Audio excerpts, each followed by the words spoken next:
Spoilers!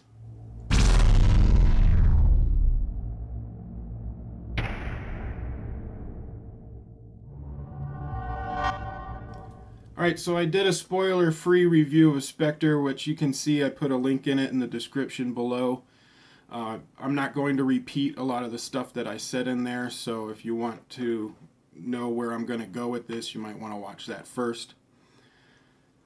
So moving on. Craig has done really well with Bond. I love the movies that he's done, but I think this should be his last one. They gave his character a nice arc and an ending for this movie. Kind of goes off in the sunset kind of thing. And I think that was good for his character. Now it's time to move on to a new Bond. I don't think you should try and force another movie out of him. It wouldn't feel like the other movies. It would be odd.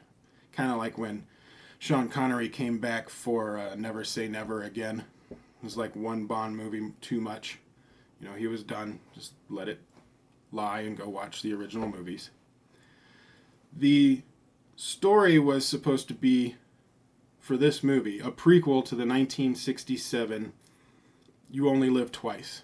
Well, it's a prequel to the entire series. So if you watch the Daniel Craig movies up to Spectre, and then you can go and start watching all the original ones with Sean Connery with Dr. No, because Spectre is throughout all of those movies. And then the last one, or well, I guess the last one before Lazenby took over and Sean Connery came back, but was You Only Live Twice, and that's where you see Christoph Waltz's character, Blofeld, in the original movies. So in the original movies, it's Donald Pleasance plays Blofeld, and he's got the scar on his eye. That's his Bond thing, his Bond bad guy scar, or weird physical thing that all of the Bond villains had. So in this movie, in Spectre, they explain how Blofeld gets that scar and who he is, and sets it up for future movies. So they can't kill off Waltz at the end of the movie. They have to leave him alive. So that's kind of how they tied that in with the arc of Bond, where his character ends, by letting Waltz survive, Blofeld survive. Batista, to me, was a nod to Oddjob.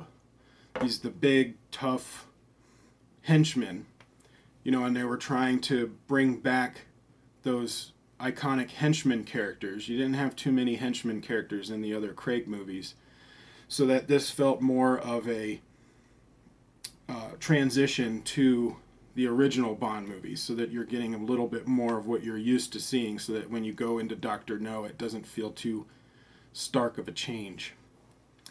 There's a lot of nods to the original movies. They're trying to get back to that tone, like I said. So you could watch Casino Royale all the way up to here and go Dr. No and continue on.